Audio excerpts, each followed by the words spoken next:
పశ్చిమ గోదావరి జిల్లా భీమవరం మావుళ్ళమ్మ ఆలయానికి భక్తులు పోటెత్తారు. అమ్మవారి ఆశీర్వాదం కోసం ప్రత్యేక పూజలు చేస్తున్నారు. ఆలయ వార్షికోత్సవాలు ప్రారంభం కావడంతో భక్తుల రద్దీ పెరిగింది. భక్తుల రద్దీకి అనుగుణంగా అధికారులు ఏర్పాట్లు చేశారు. ప్రత్యేక క్యూ లైన్ ఏర్పాటు చేశారు.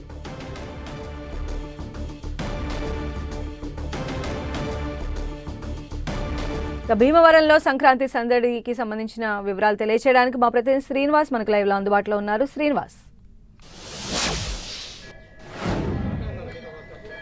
సంధ్య, భీమవరానికి అంత మొత్తం ఇతర ప్రాంతాల నుంచి వచ్చిన వారితో మొత్తం అంతా కూడా ఈ రోడ్లు అన్నీ కూడా ఫుల్ అయినాయి. మొత్తం ఎక్కడికెక్కడ ట్రాఫిక్ జామ్ అవడంతో పాటు ప్రత్యేకించి భీమవరంకి సంబంధించి గ్రామదేవతగా ఉన్నటువంటి మావుళ్ళమ్మ అమ్మవారి ఆలయానికి సంబంధించి కూడా మనం విజువల్స్లో చూడవచ్చు. భక్తులైతే కూడా పెద్ద ఎత్తున ఇతర ప్రాంతాల నుంచి తరలి వస్తున్నారు.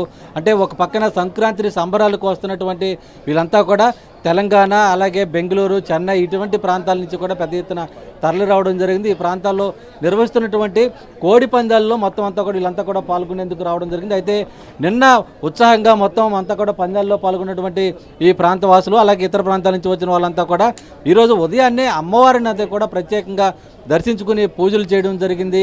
దానికి సంబంధించి మకర సంక్రాంతి రోజు వచ్చేటువంటి ఈ అమ్మవారి వార్షిక ఉత్సవాల్లో కూడా పెద్ద ఎత్తున పాల్గొనడంతో ఇటు ఆలయ కమిటీ సభ్యులు కానీ ఆ దేవస్థానం అధికారులు కొన్ని ప్రత్యేక ఏర్పాట్లు అయితే కూడా చేయడం జరిగింది.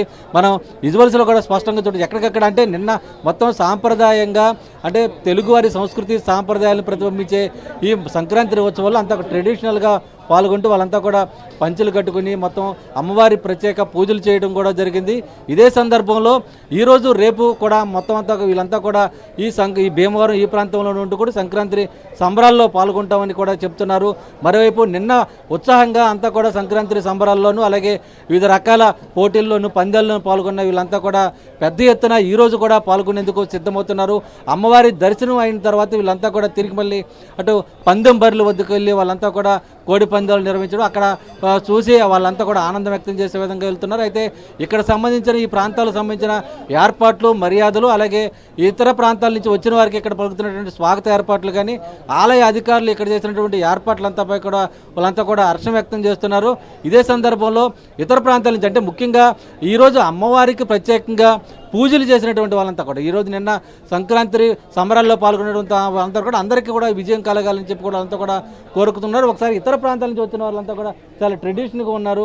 ఒకసారి వాళ్ళతో కూడా మాట్లాడదాం. ఎలా ఉందండి మొక్క? నేను మీరు ఎంత ఉత్సవాల్లో పాల్గొన్నారు, ఇక్కడ మర్యాదలు కానీ ఇక్కడ వాతావరణం ఎలా ఉంది? బాగుందండి. మేము మార్నింగే వచ్చినాం ఇక్కడికి. హైదరాబాద్ నుంచి వచ్చినాం. మాది చెర్లపల్లి, రాంపల్లి నుంచి వచ్చినాం. మేము 10 మంది దాకా వచ్చినాం. రాగానే అమ్మవారికి దర్శనం చేసుకొని ఇప్పుడు వెళ్ళి అన్నీ పార్టిసిపేట్ చేస్తాం. ఇక చూస్తాము ఎట్లా జరుగుతాయి అనేది ఎంజాయ్ చేస్తాం. అంటే అందరూ కూడా ఇతర ప్రాంతాల నుంచి ఎక్కువగా తెలంగాణ, హైదరాబాద్, బెంగళూరు, చెన్నై ఈ ప్రాంతాల నుంచి వచ్చిన వారు వీళ్ళంతా కూడా ఉన్నారు. దీనికి సంబంధించి కూడా ఇక్కడ సంబంధించి కూడా ఇతర ప్రాంతాల నుంచి వచ్చే భక్తులకు సంబంధించి వీళ్ళందరికి సంబంధించి కూడా ఏర్పాట్లన్నీ కూడా ఆలయ అధికారులు అయితే కూడా పూర్తిగా చేయడం జరిగింది.